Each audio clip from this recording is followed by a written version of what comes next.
rang yi xam ne su bëri des critères des critères nominaux ak des critères réels waaye ba tey critères yooyu moom leen leer sànq rek des critères n'ont pas de sens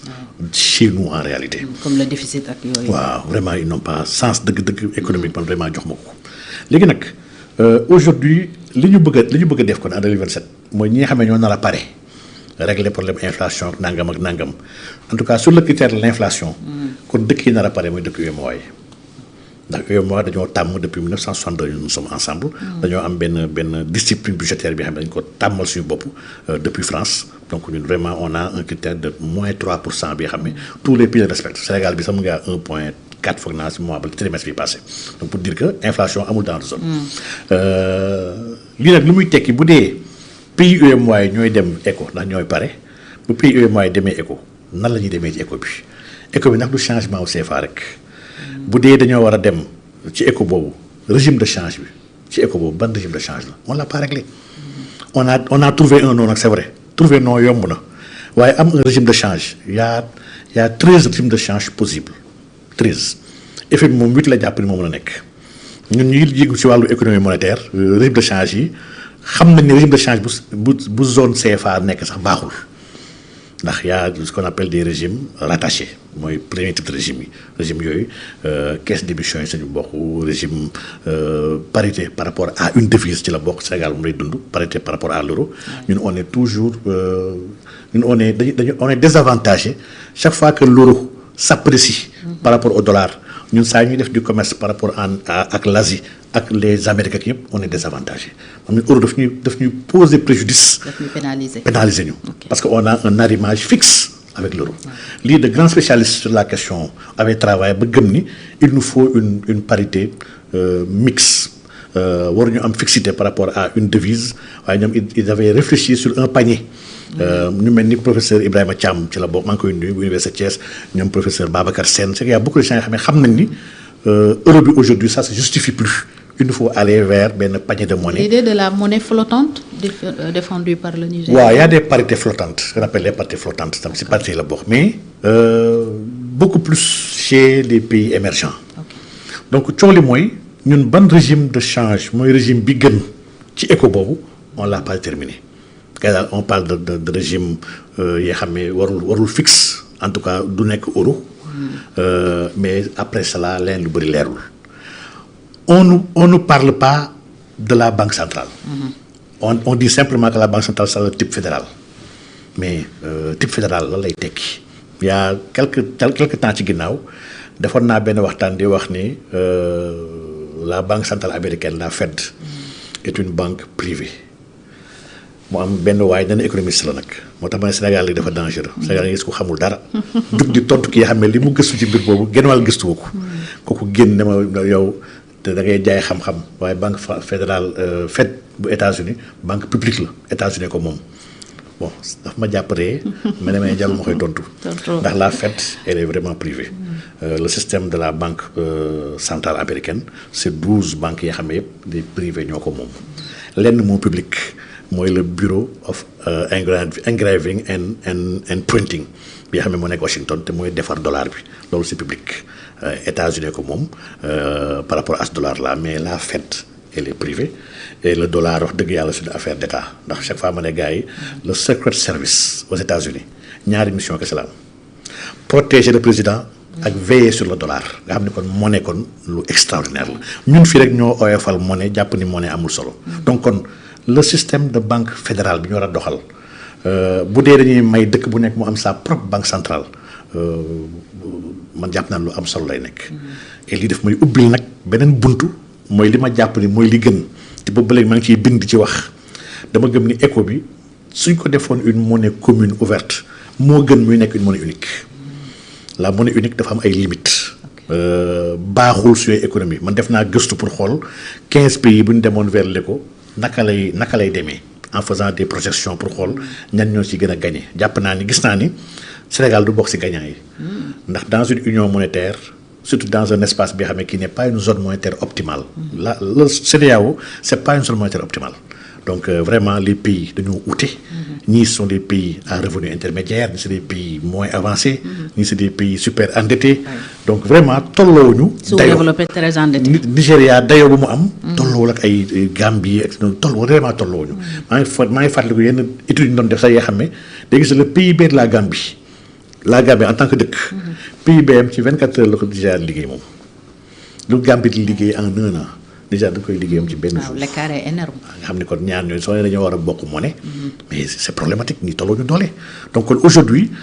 ñàkk tolloo doole boobu ñàkk am des mécanismes de redistribution des mécanismes budgétaires pour accompagner lu kenn ku nekk di ñàkk ci bokk monnaie parce que saa yoo bokkee monnaie da nga abandonné benn levier bi nga xam ne levier bi da nga ko doon jëfandikoo. nga décidé bàyyi ko ndax avantage yi ci am.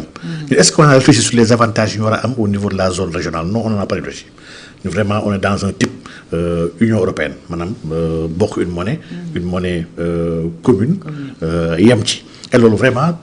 doxul man maa ngi lay wax sànq ne la Allemagne mu ngi waajal ay jafe-jafe. La désindustrialisation a commencé plus de 125 000 emplois yoo xam ne ñoom Bosch ak ñoom Volkswagen ñëpp ñu ngi dàq. parce que mëntu ko téye ndax Allemagne li mu tabaxee woon développement industriel am moo commencé màbb c'est l'énergie buy jógee Russie avec jafe-jafe yi énergie dafa mujjee am problème énergie bon marché la amoon loolu yàqu na ñaareel ba c'était vraiment le nucléaire bi nga xam ne Allemagne dafa juum depuis 2011 mu dindi nucléaire am donc aujourd'hui l'Allemagne dafa nekk si jafe-jafe te l'Allemagne mooy locomotive Union européenne moo téye euro bu dee Allemagne am na problème nee naa la sànq Italie am na problème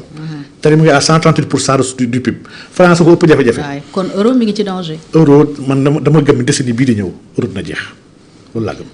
dama gëm ni euro li ko dese si dund mat ëpp 10 ans donc léegi nag bëgg taxawal monnaie. arrimé ko waaw à cet euro là man du xam-xam. donc aujourd'hui il nous faut kon ñu dem dëgg-dëgg ci régler suñu autonomie fii nag la mbiru souveraineté amee solo ndax quand on est souverainiste da ngay jàpp ni kon sa monnaie bopp waroo koo takkaleeg monnaie keneen. sànq maa ngi lay tuddal sànq Javier Milei bu Argentine. benn promesse rek la tenirul ba muy def campagne dafay dindi banque centrale le peso qui est la monnaie argentine da koy supprimer mu dollariser Argentine léegi dollar moo fay daw loolu il n'a pas pu le faire tax li nga monnaie moo tax ma ne monnaie ñu bëri ñu koy wax xamuñ ci dara monnaie du ay caaxaan ba mu ñëwee devant les faits commencé def les coupes budgétaires commencé wàññi dindi inflation bi wàññi dette publique bi dindi subvention yi xam na ni su dindee monnaie bi dëkk bi dafay effondré wu mu bàyyi monnaie bi donc la monnaie ba tey est entretenue par les États-Unis d'ailleurs États-Unis moo ko entretenir avec le dollar mais pour dire que rek la monnaie est tellement sérieuse et man nee naa gars yi Sénégal fii bu ñu liggéeyul si monnaie suñu amul suñu monnaie bopp. développement dañ koy wax nii rek. waaye et pourtant régime bi itam am na lu ñu ci diggee woon mais biñ ñëwee léegi pratiquement waxatuñ ci. loolu day wax ni kon gëmuñu ko woon xam nga nag régime bi dañoo am benn chance ñoom bi nga xam ne pour man loolu mooy le génie de Pastef. Pastef a trouvé beaucoup de combats yam du seen ay combats. créé wuñu ko. ñu surfé ci. waaw dañoo fekk combats yi di ñëw approprié wu combats yi ñun tamit bokk nañ ci. on le veut dañ ciy nekk. ba ñu waa combat boobu ñoo fekk si leen nous étions sur le combat du franc CFA ba Pastef créé guñ ko woon. ñu ngi fii si dëkk bi di xeex mbiru franc CFA ñoom Ndongo Samba Sylla ñoom Demba Moussa Dembélé avec les sables de l'économie ñoom professeur Sage ñun c'est que front anti CFA dafa yàgg Sénégal. taxaw ñu di ko xeex parce que fu ñu dafa ñun tamit d'accord ñu CFA dañoo war a génn CFA ñun su boobu lañu suñu xol yi commencé nooy ñu ne alhamdulilah am nañu force. wéetatuñu ci xeex bi wéetatuñu parce que fekk front bi nga xam ne buy xeex góor jigéen ànd sàmm jikko ak lépp Pastef récupéré ko ñun tamit dañuy xeex góor jigéen ñi Pastef fekk front bu doon xeex APE ak la colonisation des tubaab par rapport à l'économie jamono bu ñoom frappe moo nekkoon tête de waaye toutes les organisations Pastef ñu tamit récupéré ko ñu tamit seront contre les APE Pastef fekk les panafricanistes ñoom urgence panafricaniste ak xale yi ñoom Africa First ak ñoom ñëpp nga xam ne c'est des panafricains ñoom Festing ngay xoox sax ñoom Souleymane ñoom Jules Diallo c'est que ñi nga xam ne dañoo gëm panafricanisme Pastef ñoo woote ñu tamit nous sommes des panafricains dañu bëgg a booloo ak yeneen dëkk yi donc kon Pastef a synthétisé et agrégé beaucoup de combats yi nga xam ne il n'en est pas l'initiateur donc vraiment ba mu ñëwee nag au pouvoir de deux choses l'une instant mu doon nekk soit daf koy ñëw jëmmal ko ñu xam ne effectivement doon récupération parce que dañ ko gëm wala mu ñëw fàtte ko man dama gisee parce que mu ñëwee dafa fàtte combat yi. kon c'était de la récupération. kese c'était de la politique politicienne parce que dafa nax ñu bëree bëri ñi xam ne ñoom ñoo ànd ak moom daf leen nax ndax vraiment nax weesul ku la wax ne la mbir sàngam maa la ko gën a gëm kaay ñu àndandoo suñ jëlee nguur gi def ko kooku jël nguur gi waxatu ci te soo ko ciy wax sax ñi ngàññaroon ñu saaga la donc vraiment parce que gëm woon combat monnaie bi. alors pour tëj chapitre monnaie bi donc dem ci éco bi CEDEAO bëgg en 2027 du lu baax. man je le déconseille au Sénégal en tout cas président de la République de moom Diomaye dama jàpp ni warul engagé Sénégal ci biir éco boobu le franc CFA bi comme que ñu ngi migrer vers quelque chose bu ñu mënul influer ba éco bi mu nekk une monnaie commune ouverte parce que man jàpp naa ne aujourd'hui loolu mooy liggéey bi influer ba éco bi bañ a nekk une monnaie unique muy benn ba pare kenn ku nekk mën a doxal sa monnaie nationale bi nga xam ne qui est linké à cette éco là pour man dire c'est le meilleur schéma pour tous les pays que chaque pays ait la capacité et la possibilité d'avoir sa monnaie nationale arrimée à la monnaie communautaire bi nga xam ne qui est notre monnaie ñun ñëpp parce que vraiment bokk une monnaie sax des fois dafay am ay croix de transmission yoo xam ne sur des handicaps et des problèmes des fois il y a des problèmes yoo xam ne d'ordre systémique yoo xam ne bu ñu da ngeen bokk une seule monnaie vraiment doon si mën a rëcc jàpp naa ni aujourd'hui beaucoup d'écoles lu mel ni la Suisse il y a beaucoup de pays yoo xam ne qui peuvent nous enseigner que am une seule monnaie